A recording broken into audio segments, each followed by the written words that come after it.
Good morning. The Today Show once again addressing Matt Lauer's firing this morning. Our top story is once again about our former colleague, Matt Lauer. And in fact, we just moments ago received a statement from Matt, and let me read it to you. There are no words to express my sorrow and regret for the pain I have caused others by words and actions.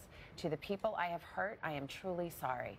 As I am writing this, I realize the depth of the damage and disappointment I have left behind at home and at NBC.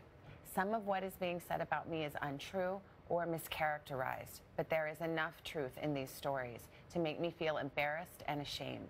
Alarming new allegations of sexual misconduct emerging against Matt Lauer, a former NBC employee, telling the New York Times that in 2001, Lauer summoned her to his office, locked the door, and sexually assaulted her. She says she never reported the incident because she felt ashamed and feared losing her job. Variety magazine also reporting accounts from 3 women who say Lauer harassed them. One says the veteran Today Show anchor gave her a sex toy and then detailed in a note how he wanted to use it on her. Another employee says he exposed himself in his office and then reprimanded her for not engaging in a sexual act. 10 current and former employees telling Variety that Lauer was fixated on women, especially their bodies and looks, and was known for making lewd comments verbally or over text messages. The big question is, who knew what when? Variety quoted several staffers who said they tried to alert executives about Lauer's behavior. In response to that, NBC says, "We can say unequivocally that prior to Monday night, current NBC News management was never made aware of any complaints about Matt Lauer's conduct."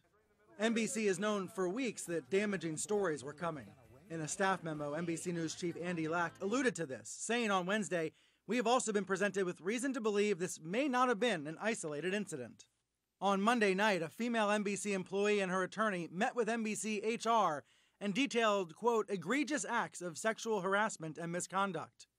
A source telling CNN the behavior began in 2014 at the Sochi Olympics and continued after that assignment. That accuser is remaining anonymous, as are the women speaking to Variety and the New York Times. For now, NBC's handling of the official complaint against Lauer is getting praise from the accuser's attorney. He writes, "Our impression at this point is that NBC acted quickly and responsibly. It is our hope that NBC will continue to do what it can to repair the damage done to my client, their employee, and to any other women who may come forward."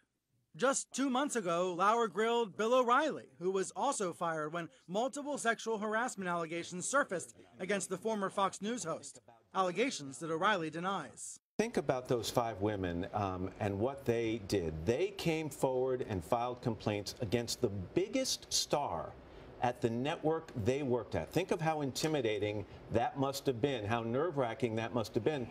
Doesn't that tell you how strongly they felt about the way they were treated by you? Now the Lauer floodgates may just be opening, even as his former morning show family tries to move on. Still dealing with the news of a friend of 30 years, and we're all trying to process it. We are grappling with a dilemma that so many people have faced these past few weeks. How do you reconcile your love for someone with the revelation that they have behaved badly?